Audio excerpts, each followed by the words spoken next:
All right, so this is my Bible study. I'm trying a different angle because uh, I just shot this a second ago and it was horrible. So I'm trying a different angle, see if this works better. This is Genesis chapter 29. Jacob gets married twice. So first the recap. Jacob arrives at Haran. Jacob sees Rachel. Then Jacob agrees to 7 years of labor in exchange for Rachel's hand in marriage. Jacob is cheated by his uncle Laban, but he marries both sisters Leah and Rachel anyway. In exchange, he gives 14 years of service to his uncle. Leah then bears 4 sons. So here are the notes. So this chapter takes place in Mesopotamia and opens up just outside of the town of Haran. That's Haran. In this chapter, Jacob now suffers Laban as Esau had to suffer him. This chapter is a chiasm, a literary and rhetorical technique where the narrative is scaled up from the clauses and premises of the story to form a larger moral. This chapter is the crossing point of the Jacob as well as the Genesis story, where all the major points are presented clearly in one way, then presented again in reverse order in another way to make a larger point. This chapter is also full of irony, as Jacob will get a taste of his own medicine, that of trickery, as all that he has done wrong will now happen to him. But instead of having a negative effect, as it has before to the other characters in the story, at this crossing point onward, these lessons will now serve to make him a better man. This chapter will also establish the biblical right to get compensated for labor, a concept that will be important going forward into Exodus. For the idea of getting paid for work was a foreign concept to most of the ancient world pre-currency. Food and shelter were seen as fair trade for service. This is a problem when cultures clash, and one group views fair trade as a type of fair pay, while another group views that same process as slavery. In all of the major English translations, you will see the words bride price instead of its equivalent, dowry, which has connotations not yet established at this point in history that the story is supposed to be taking place. And then we get to the scene at the well, with Jacob seeing Rachel for the first time. It's supposed to invoke Rebekah, his mother. Wells is one of the few places in the ancient Middle East where men and women could interact freely. As men and women were usually kept separate from each other, even after marriage, and even while living in the same home, they would live in separate places. Although this is one of the few stories of romantic love in the Bible, though there are others, the kissing here is meant to convey and represent respect and acceptance, not romance. It is interesting that Rachel was a shepherdess, showing her status and relative independence as compared to other women at that time who would have been relegated to that of cooking, raising children, weaving, or loom work. This would also show the ancient reader something about Rachel's nature and character, that she was stronger than the normal woman. In the Hebrew interpretation of this scene, the act of moving the stone, moving the well stone alone, made Jacob into something of a folk hero, showing that Jacob had the physical strength to move a well stone by himself, a stone that is implied would take at least 3 shepherds to move. This scene also foreshadows Moses at the well in Exodus chapter 2, where he too will be heroic. While in Christianity, the stone and the sheep have an element of Jesus allegory to them. Yet, for all his newfound heroics and heroism, Jacob is still arrogant and has yet to be humbled, which this chapter will begin to accomplish.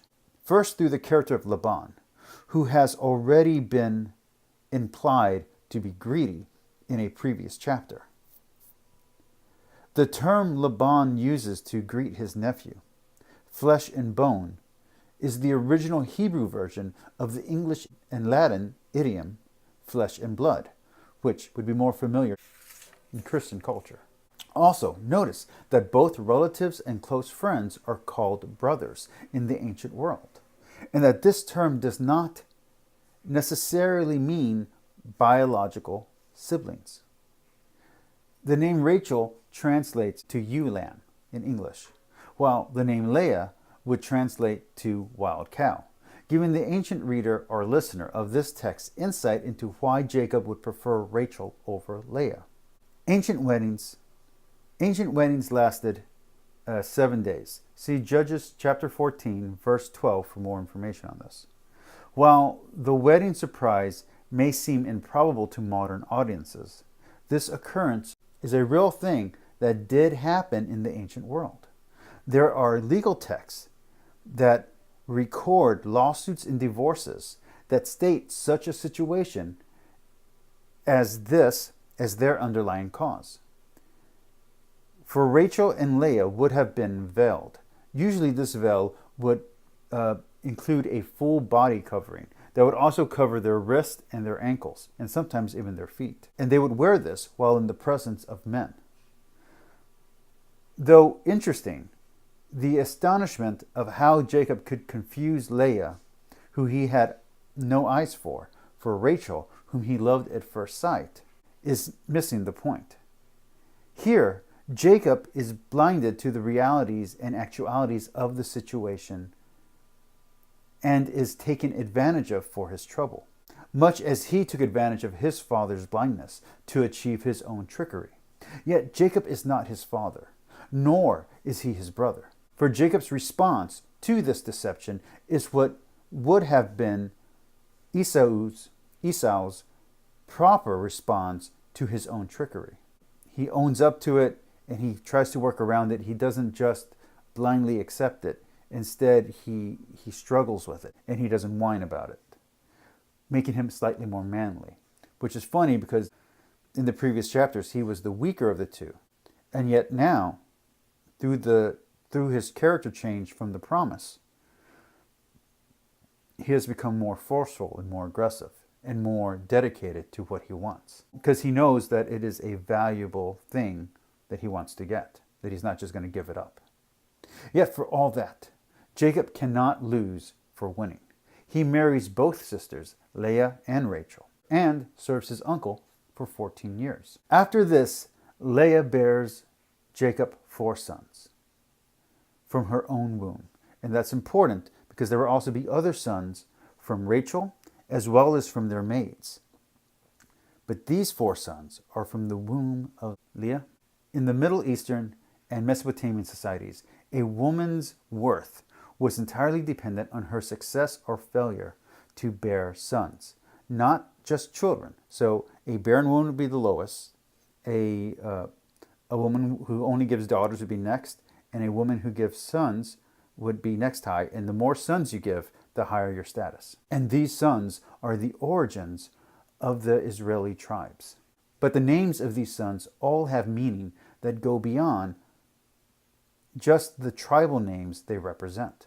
And the wordplay here goes far beyond simple etymology. For example, Reuben, Ra'ah, symbolizes humility and affliction, yet his name means something like to look upon or to be seen. But sometimes it can be translated, now my husband will love me. Simeon, Shammah, symbolizes what it is to be hated, shamed, or unloved. Yet his name means something like to be heard. Levi, Will-Lawi, symbolizes love, but his name means something similar to unity or attachment, while Judah, Odeh, means to give thanksgiving to or the praise of the Lord. These are all aspects of God, are aspects of understanding God, or the ways to understand God. That is sight, hearing, union, and worship, or adoration.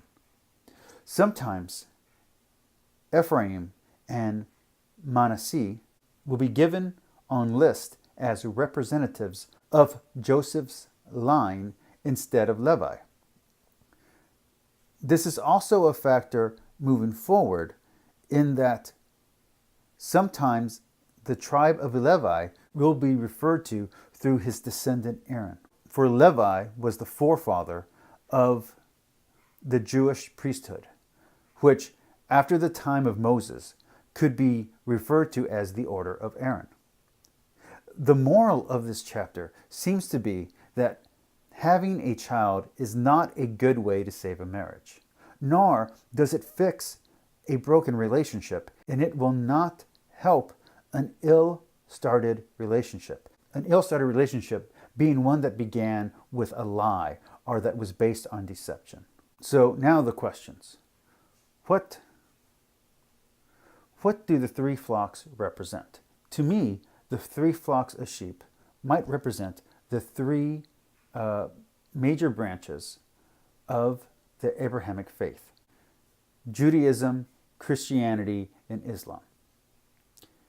And now notice that the character of Jacob changes from a trickster to a folk hero.